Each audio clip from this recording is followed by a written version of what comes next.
মৰমৰ ছাত্ৰ-ছাত্ৰীসকল, আজি আমি দ্বিতীয় শ্ৰেণীৰ ইংৰাজী বিষয়ৰ তৃতীয় মান নিৰূপণ বা তৃতীয় গোট মূল্যায়ন পৰীক্ষাৰ যিখন সম্ভাৱ্য প্ৰশ্নকাকত এইখন মই তোমালোকক ধুনীয়াকৈ বুজাই দিম।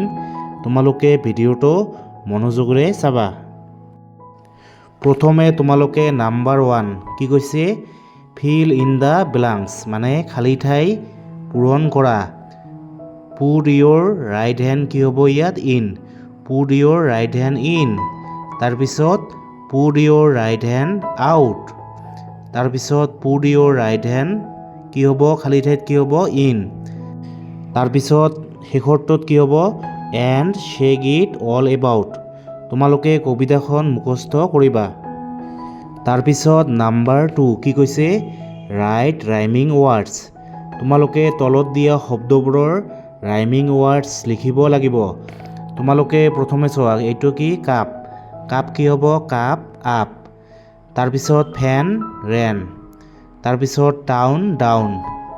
তাৰপিছত হাউচ কি হ'ব, মাউচ। তাৰপিছত কল, কলৰ কি হ'ব, কল তল বল। যিকোনো এটা লিখিলে হ'ল। তোমালোকে কিতাপত থকা ৰাইমিং ৱৰ্ডছবিলাক মুখস্থ কৰিবা। তাৰপিছত নাম্বাৰ 3 কি কৈছে, rearrange the letters and form words.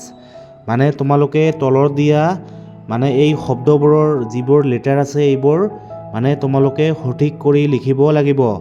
তোমালোকে প্ৰথমে চোৱা, এইটো প্ৰথমটো যদি আমি ঠিক কৰি লিখোঁ তেনেহ'লে এইটো কি হ'ব, উগা।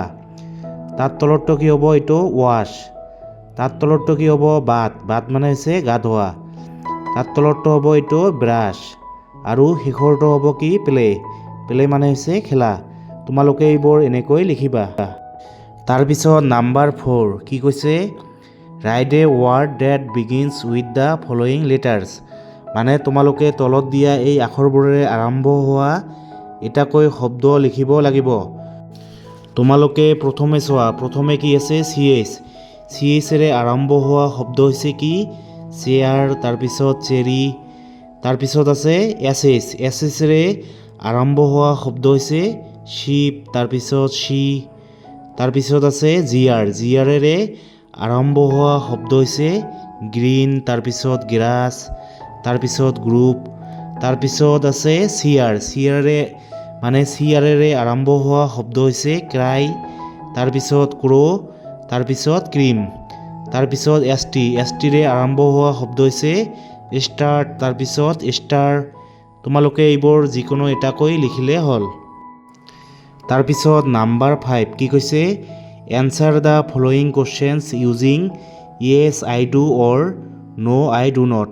মানে তোমালোকে তলৰ প্ৰশ্নবোৰৰ উত্তৰ য়েছ I do or no' I don't এনেকৈ লিখি তোমালোকে এই প্ৰশ্নবোৰৰ উত্তৰ দিব লাগিব।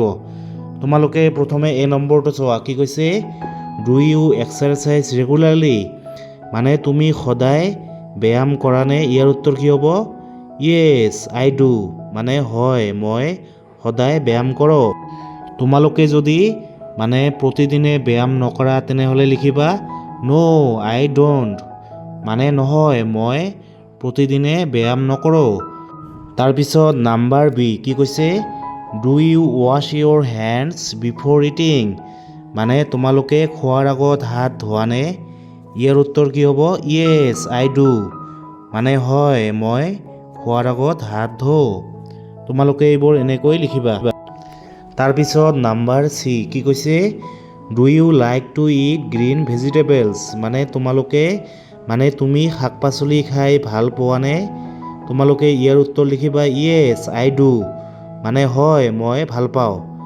তাৰপিছত নাম্বাৰ ডি কি কৈছে, do you finish your homework on time.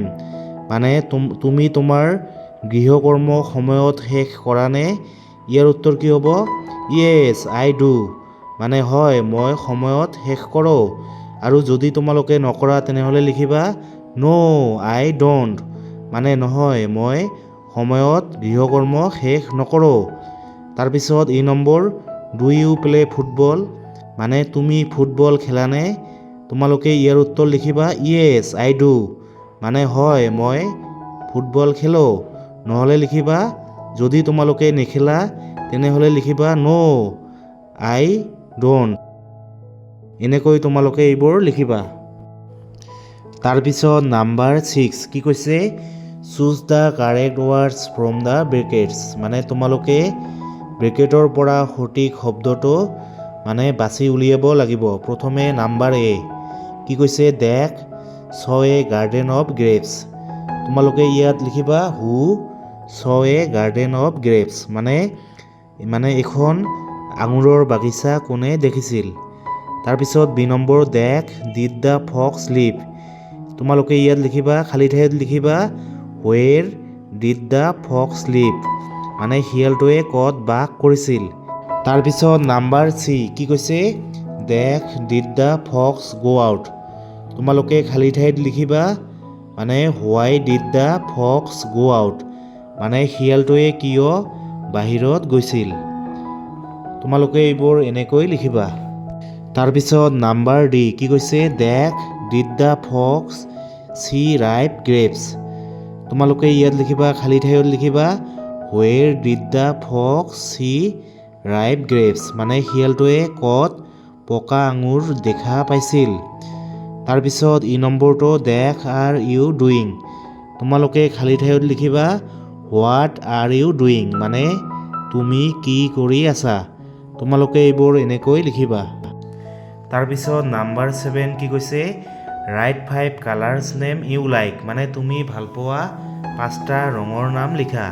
তোমালোকে ৰঙৰ নাম ইংৰাজীত লিখিবা ব্লেক, তাৰপিছত হোৱাইট, তাৰপিছত য়েলো, তাৰপিছত হৈছে কি গ্ৰীণ, তাৰপিছত পিংক, তাৰপিছত ৰেড, তাৰপিছত ব্লু।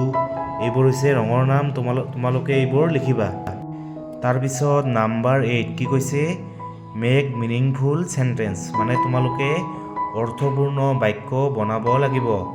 তোমালোকে প্ৰথমে এই নম্বৰটো চোৱা, এইটো যদি আমি ঠিক কৰি লিখোঁ তেনেহ'লে কি হ'ব, দে প্লে ফুটবল এভৰিডে, মানে সিহঁতে প্ৰতিদিনে ফুটবল খেলে। মানে এইবোৰ ওলট পালটকৈ দি আছে, তোমালোকে এইবোৰ সঠিক কৰি লিখিব লাগিব। তাৰপিছত তোমালোকে বি নম্বৰটো চোৱা, এইটো যদি আমি ঠিক কৰি লিখোঁ তেনেহ'লে কি হ'ব, উই লাইক টু ছুইম, মানে আমি সাঁতুৰি ভাল পাওঁ। ছুইম মানে হৈছে সাঁতোৰা, আৰু লাইক মানে হৈছে পচন্দ কৰা বা ভাল পোৱা, আৰু উই মানে হৈছে আমি, মানে আমি সাঁতুৰি ভাল পাওঁ। তাৰপিছত চি নম্বৰটো যদি আমি ঠিক কৰি লিখোঁ তেনেহ'লে এইটো কি হ'ব, I drink milk for my breakfast, মানে মই মোৰ ব্ৰেকফাষ্টত গাখীৰ খাওঁ। তাৰপিছত ডি নম্বৰ, কাম টু ডেইলি স্কুল। এইটো ঠিক কৰি লিখিলে কি হ'ব, মানে কাম টু স্কুল ডেইলি, মানে সদায় বিদ্যালয়ত আহিবা। তাৰপিছত ই নম্বৰটো, এইটো আমি সঠিক কৰি লিখিলে কি হ'ব, মানে wash hands before eating food, মানে খাদ্য খোৱাৰ আগতে হাত ধুবা। তাৰপিছত তোমালোকে নাম্বাৰ 9, তোমালোকে 9 নম্বৰটো চোৱা, কি কৈছে, ৰিচাইট দ্য পয়েম হিকৰি ডিকৰি ডগ, মানে হিকৰি ডিকৰি ডগ কবিতাটো তোমালোকে মানে আবৃত্তি কৰিব লাগিব, তোমালোকে ধুনীয়াকৈ গাব লাগিব।